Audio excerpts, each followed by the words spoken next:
এইবাৰ শিৱসাগৰত ওলাইছে বিৰা। জালত আবদ্ধ বিৰাক চাবলৈ জনতাৰ বৈছে সোঁত।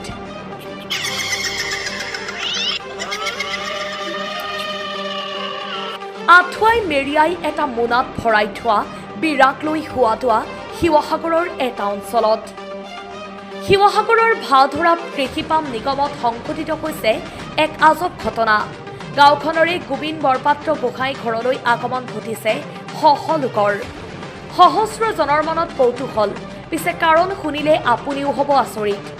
দুখন আঁঠুৱাই মেৰিয়াই এটা মোনাত ভৰাই এখন খেৱালি জালেৰে আবদ্ধ কৰি ৰাখিছে এহাল বিৰাক, মানে এক প্ৰকাৰৰ ক্ষুদ্ৰাকৃতি ভূতক।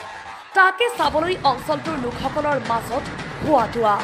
জানিব পৰা অনুসৰি কিছুদিনৰ পৰা গোবিন্দ বৰপাত্ৰ গোহাঁই ঘৰৰ টিঙৰ ওপৰলৈ ঘৰৰ ভিতৰলৈ এই বিৰাহালে দলিয়াই আহিছিল শিল মাটিৰ চপৰা। এই বিৰা দেখি আহিছিল কেৱল ঘৰখনৰ অষ্টম শ্ৰেণীৰ এগৰাকী ছাত্ৰীয়ে। ভয়ত বিতত হৈ থকা ছোৱালীজনীয়ে যোৱা নিশা 10 মান বজাত আঁঠুৱা তৰি বিচনাত শুবলৈ লওঁতেই আঁঠুৱা ভিতৰত আবদ্ধ হৈ পৰে বিৰা। ছোৱালীজনীয়ে চিঞৰ বাখৰ কৰাত পিতৃ মাতৃয়ে আঁঠুৱাই মেৰিয়াই বৰ্তমান আবদ্ধ কৰি ৰাখিছে ওলমাই থোৱা এটা মোনাত।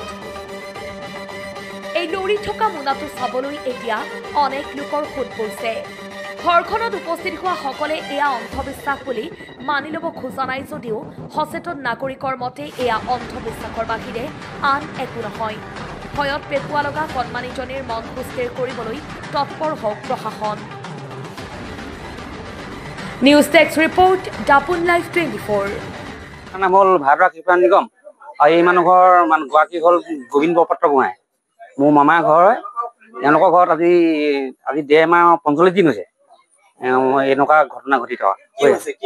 চপৰা মাৰে দিন দুপৰতো মাৰে, ৰাতিও মাৰে, ল'ৰা ছোৱালী থাকিব নোৱাৰে।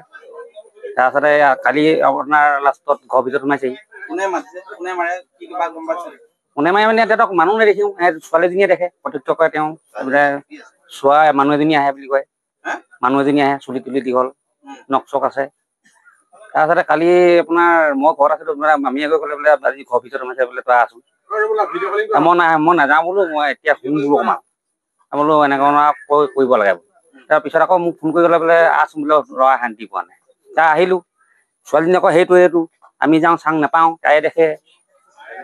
তাৰ কেইবাবাৰো আমি চেষ্টা কৰিলো। নিশা আপোনাৰ 10টা বাজি যোৱাৰ পিছত তাৰপিছত ক'লো আৰু মমাইক ক'লো বোলো, এইবোৰ কুকুৰ ধেমালি কৰি থাকিবলৈ দৰকাৰ নাই বোলো, চব যায় যি কৰে কৰি থাকক বোলো। ল'ৰা ছোৱালী টোপনি ধৰিব, এতিয়া কাইলৈ পৰীক্ষা আছে, আঁঠুৱা তৰি দে।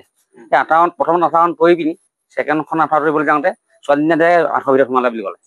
আঁঠুৱাৰ ভিতৰত সোমালে বুলি ক'লে আমি মমাই মই আগফালে ঘূৰি পিনি আঁঠুৱাখন নুইয়াই আছে নে সোমাই আছে কৈ আছে। তাৰপৰা আমি গোলটো বলটো নিচিনা বনালো, তাত 3 বাৰমান সুধিছো আছে নাই বোলে আছে।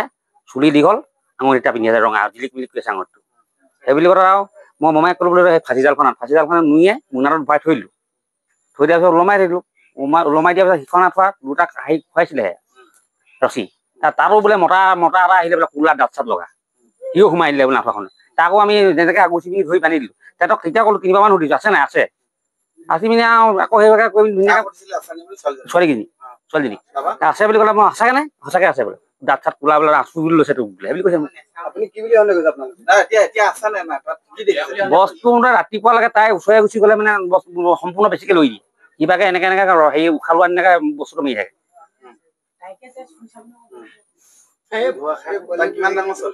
তাই এতিয়া 8ত। মই এইটো আমি বিয়া বুলিয়ে সন্দেহ কৰিছো। বিয়া বুলিয়ে সন্দেহ কৰিছো। মানে কি বস্তু মেলি দিছে।